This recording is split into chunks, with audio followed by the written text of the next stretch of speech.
اعوذ باللہ من الشیطان الرجیم بسم اللہ الرحمن الرحیم سورۃ التحریم مدنیہ یا ایھا النبی لم تحرم ما احل اللہ لک تبتغی مرضات ازواجک واللہ غفور رحیم قد فرض اللہ لکم تحلۃ ایمانکم واللہ مولاکم وهو العلیم الحکیم۔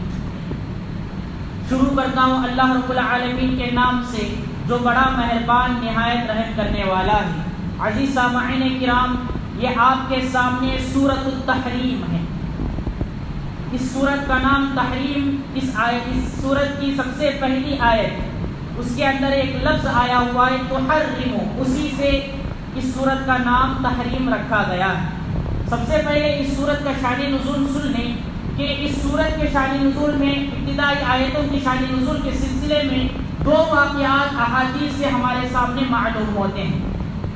پہلا واقعہ جیسا کہ صحیح بخاری کے اندر اور مسلم شریف کے اندر ہے، حضرت عائشہ صدیقہ رضی اللہ تعالی عنہا بیان کرتی ہیں کہ ایک مرتبہ نبی کریم صلی اللہ علیہ وسلم، جیسا کہ آپ صلی اللہ علیہ وسلم کا معمول تھا کہ عصر کی نماز کے بعد اپنی ازواج، اپنی بیویوں کے گھروں میں جا کر آتے تھے، تو ایک روز ایسا ہوا کہ نبی کریم صلی اللہ علیہ وسلم حضرت زینب بنت جحش رضی اللہ تعالی عنہ، جو کہ آپ صلی اللہ علیہ وسلم کی بیوی ہیں، ان کے گھر تشریف لے گئے اور آنے میں آپ صلی اللہ علیہ وسلم نے تاخیر کی اور وہاں پر آپ صلی اللہ علیہ وسلم نے شہد کیا تھا۔ چنانچہ جب یہ واپس باہر آئے تو حضرت عائشہ صدیقہ رضی اللہ تعالیٰ عنہا کو رشک ہوا کہ میرے شوہر آج وہاں سے تاخیر آئے، جیسا کہ عورتوں میں ہوتا ہے کہ حضرت عائشہ صدیقہ رضی اللہ تعالیٰ عنہا نے بھی رشک کیا۔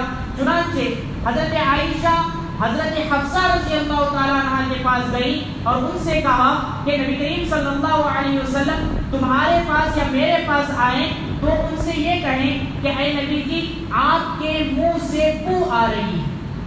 چنانچہ ایسے ہی ہوا، نبی کریم صلی اللہ علیہ وسلم جب آئے تو حضرت عائشہ رضی اللہ تعالیٰ عنہ نے کہا اے اللہ کے نبی صلی اللہ علیہ وسلم، آپ کے منہ مبارک سے مغافیر کی بدبو آ رہی ہے۔ مغافیر یعنی وہ ایک پھول ہے جو کہ جس سے گوند بنتا ہے اور اس سے ایک طرح کی بو آتی ہے۔ اور نبی کریم صلی اللہ علیہ وسلم کو بدبودار چیز بالکل پسند نہیں تھی۔ آپ صلی اللہ علیہ وسلم بدبو آنے والی چیزوں سے دور رہا کرتے تھے۔ تو نبی کریم صلی اللہ علیہ وسلم نے کہا میں نے تو شہد پیا۔ پھر آپ صلی اللہ علیہ وسلم نے قسم کھا کر یہ کہا کہ میں آج کے بعد شہد نہیں کھاؤں گا۔ اور پھر اس کے بعد حضرت عائشہ رضی اللہ تعالیٰ عنہ سے کہا کہ یہ بات راضی میں رکھو، اس کو آگے شیئر نہ کرو، بتاؤ نہیں کسی کو۔ لیکن حضرت عائشہ رضی اللہ تعالیٰ عنہ نے غالباً حضرت حفصہ رضی اللہ تعالیٰ عنہ کو سنایا۔ پہلا یہ واقعہ ہے جس کی بنا پر یہ ابتدائی آیتیں نازل ہوئی۔ اور دوسرا واقعہ جیسا کہ نسائی کے اندر ہے، وہ آپ صلی اللہ علیہ وسلم کی باندی حضرت ماریہ قبطیہ رضی اللہ تعالیٰ عنہ سے متعلق ہے کہ ایک مرتبہ ماریہ قبطیہ رضی اللہ تعالیٰ عنہ وہ حضرت حفصہ رضی اللہ تعالیٰ عنہ کے گھر آئیں۔ نبی کریم صلی اللہ علیہ وسلم بھی وہاں پر گئے، لیکن دیکھا کہ وہاں پر حضرت حفصہ رضی اللہ تعالیٰ عنہ نہیں تھی۔ پھر آپ صلی اللہ علیہ وسلم اپنی باندی، جن سے آپ صلی اللہ علیہ وسلم کے بیٹے ابراہیم پیدا ہوئے تھے، وہ باندی ماریہ قبطیہ، ان کے ساتھ آپ صلی اللہ علیہ وسلم نے خلوت فرمائی۔ اتنے میں حضرت حفصہ آئی، انہوں نے دیکھا کہ میرے شوہر وہاں پر بیٹھے ہوئے ہیں۔ چنانچہ ان کو ایک طرح کی یہ چیز ناگوار گزری، تو آپ صلی اللہ علیہ وسلم نے اپنی بیوی کی دل جوئی کے لیے، ان کا دل رکھنے کے لیے آپ صلی اللہ علیہ وسلم نے یہ کہا کہ میں قسم کھاتا ہوں آج کے بعد ماریہ قبطیہ کے قریب نہیں جاؤں گا۔ یہ آپ صلی اللہ علیہ وسلم نے قسم کھا کر کہا تھا۔ یہ دوسرا واقعہ ہے۔ تب جا کر اللہ رب العالمین نے اس سورت کی ابتدائی آیتیں نازل فرمائیں۔ چنانچہ اللہ تبارک تعالیٰ فرماتا ہے یا ایھا النبی، اے نبی جی، لما تحرم ما احل اللہ لک، آپ اس چیز کو کیوں حرام کر دیتے ہیں جو کہ اللہ نے آپ کے لیے حلال کیا۔ دونوں واقعے مراد ہو سکتے ہیں۔ پہلے واقعے میں شہد اللہ نے حلال کیا ہے، شہد کھانا چاہیے، آپ نے اس کو اپنے اوپر حرام کر دیا۔ ایسی چیز جس کو اللہ نے حلال کیا ہے آپ اس کو کیوں حرام فرماتے ہیں؟ یا دوسرے واقعات کو اگر لے لیں تو ماریہ قبطیہ باندی ہیں، اور باندی کیا ہوتی ہے؟ یہ اللہ رب العالمین نے اسے حلال کیا ہے، تو آپ صلی اللہ علیہ وسلم اس کو کیوں آپ اس کو اپنے اوپر حرام کر رہے ہیں؟ دونوں واقعے مراد ہو سکتے ہیں۔ اللہ کہتے ہیں تبتغی مرضات ازواجک، آپ اپنی بیویوں کی خوشنودی چاہتے ہیں، آپ اپنی بیویوں کی رضامندی چاہتے ہیں کہ میری بیوی اس سے راضی ہو جائے گی، آپ یہ چاہتے ہیں۔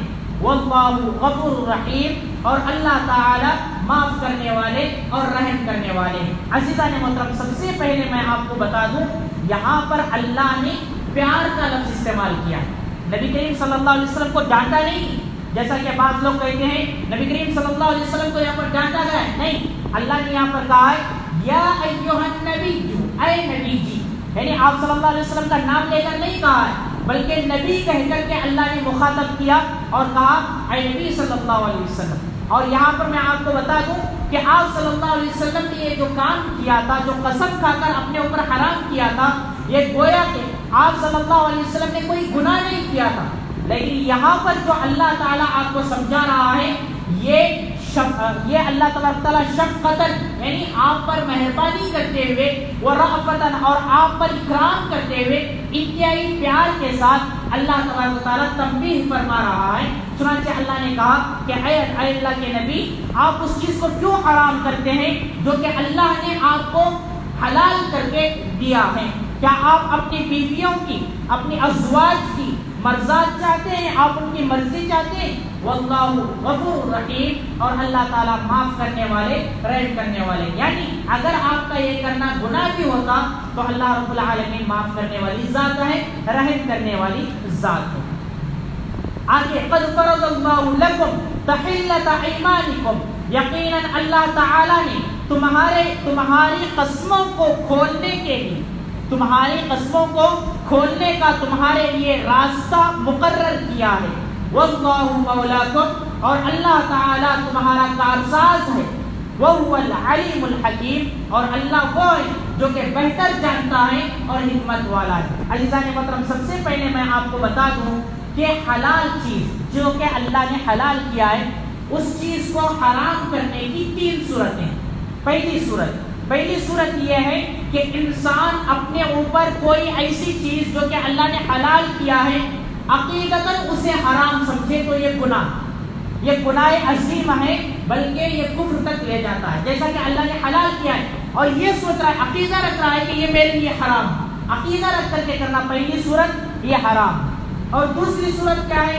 آدمی اس کو عقیدتاً تو حرام نہیں کر رہا ہے، عقیدے کے اعتبار سے حرام نہیں سمجھ رہا ہے، لیکن آدمی اس کو بغیر کسی ضرورت بھی نہیں، بغیر کسی ضرورت کے اس کو اپنے اوپر قسم کے ذریعے حرام کر رہا ہے، تو یہ بھی گناہ ہے۔ ہاں، اگر ضرورت کے ساتھ اپنے اوپر کر رہا ہے، ضرورت ہے اس کو کہ اس کی کوئی مجبوری ہے، تو یہ کیا ہے؟ گناہ نہیں۔ یاد رکھیے، ایسی قسم جب کھائے گا تو اللہ کا حکم ہے، بلکہ اس کے لیے قسم کھا کر کے اپنے اوپر حرام کرنے والے کے لیے دوسری صورت میں اپنی قسم کو توڑنا اور اس کا کفارہ ادا کرنا واجب ہوتا ہے۔ قسم کو یہاں پر توڑا جائے گا۔ اور تیسری بات ہے، نہ تو عقیدے کے اعتبار سے حرام کر رہا ہے اور نہ ہی اس کو قسم کے ذریعے حرام کر رہا ہے، بلکہ کوئی ایک چیز کو اپنے دل سے وہ کیا کر رہا ہے، اس کو عزم کر رہا ہے، ارادہ کر رہا ہے کہ وہ میرے لیے وہ جائز نہیں، گویا کہ عمل کرنے کے اعتبار سے، چھوڑنے کے اعتبار سے وہ دل میں ارادہ رکھ رہا ہے۔ تو غالباً یہاں پر بتایا ہے علماء نے کہ اگر اس کی نیت اس طور پر ہے کہ میرے ایسا کرنے کی وجہ سے مجھے ثواب ملے گا، تو یہ رہبانیت ہے، جو کہ کیا ہوتا ہے؟ حرام اور گناہ ہو جاتا ہے۔ اور اسی طرح سے اس کی کوئی نیت نہیں ہے تو یہ جائز ہے، یہاں پر کوئی قسم توڑنا، کیونکہ قسم ہی نہیں پائی گئی، یہ جائز ہے، جو کہ اللہ رب العالمین نے یہاں پر منع کیا ہے۔ عزیزان محترم، آپ کے سامنے 3 باتیں بتائی گئی، چنانچہ یہاں پر ان آیتوں سے جو مسلک نکلتا ہے، جو ایک مسئلہ بیان کرنا چاہتا تھا، وہ بیان کر دیا گیا ہے۔ دوسری آیت میں جو اللہ نے کہا ہے کہ تمہاری قسموں کو کھولنے کا تمہارے لیے راستہ مقرر کیا ہے، مطلب اس کا کفارہ ہے۔ یعنی بغیر کسی ضرورت کے، جیسا کہ آپ صلی اللہ علیہ وسلم نے کیا۔